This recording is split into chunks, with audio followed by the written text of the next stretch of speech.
বাংলাদেশের রাজনৈতিক অঙ্গনে নতুন একটি দলের আত্মপ্রকাশ ঘটেছে। ১৬ জুন ঢাকার একটি অভিজাত রেস্টুরেন্টে এক সংবাদ সম্মেলনের মাধ্যমে বাংলাদেশ ইনসাফ পার্টি এনবিআইপি নামে আত্মপ্রকাশ করে দলটি।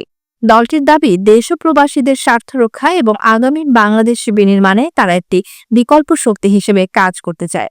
এই নতুন দলটি মূলত আম জনতা পার্টির কেন্দ্রীয় কমিটির একাংশ থেকে বেরিয়ে আসা নেতাদের নেতৃত্বে গঠিত হয়েছে। বিশ্লেষকদের মতে এটি রাজনৈতিক অঙ্গনে দলীয় বিভাজনের আরেকটি উদাহরণ, যেখানে আদর্শগত মত পার্থক্য বা নেতৃত্ব নিয়ে বিরোধী সাধারণত মূল কারণ হয়ে দাঁড়ায়। এনবিআইপি এর পূর্ণাঙ্গ কেন্দ্রীয় কমিটি ঘোষণা করা হয় ২৮ জুন রাজশাহী মুসলিম উচ্চ বিদ্যালয়ের সম্মেলন কক্ষে। সেখানে সুপ্রিম কোর্টের আইনজীবী এএফএম হানিফ সরদার, সভাপতি আহমদ হাসান হাফিজ, সাধারণ সম্পাদক এবং শামসুদ্দিন রাজা সাংগঠনিক সম্পাদক হিসেবে দায়িত্ব পান। অনুষ্ঠানে রাজশাহী মহানগর বিএনপির আহ্বায়ক এরশাদ আলী এশা প্রধান অতিথি হিসেবে উপস্থিত ছিলেন, যা রাজনৈতিকভাবে বিএনপির কিছু নেতার আনুষ্ঠানিক সহানুভূতির ইঙ্গিত বহন করতে পারে বলে মত রাজনৈতিক বিশ্লেষকদের। ইনসাফ পার্টির সাধারণ সম্পাদক আমরা শত সুন্দরভাবে ভোট যাতে স্বতঃস্ফূর্তভাবে আগামীতে হতে পারে এই আশা এবং প্রত্যাশা করছি। থেকে আমরা মোটামুটি একটা ভেবেছি, যদি আমরা ওই সুযোগটা পাই তাহলে আমাদের প্রত্যেকটা আমরা তাদেরকে জানাই দিব, আমরা দেশবাসীকে জানাই দিব।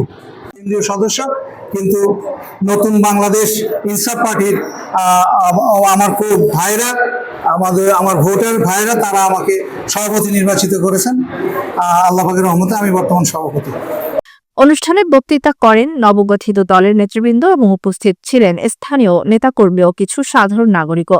দলটির নেতারা জানান, তাদের লক্ষ্য একটি ন্যায়ভিত্তিক, স্বচ্ছ ও মানবিক রাজনীতির চর্চা, যা সাধারণ মানুষের অংশগ্রহণ নিশ্চিত করবে। তবে এই আত্মপ্রকাশ নিয়ে এখনো আম জনতা পার্টির কেন্দ্রীয় নেতৃত্বের পক্ষ থেকে কোনো আনুষ্ঠানিক প্রতিক্রিয়া পাওয়া যায়নি।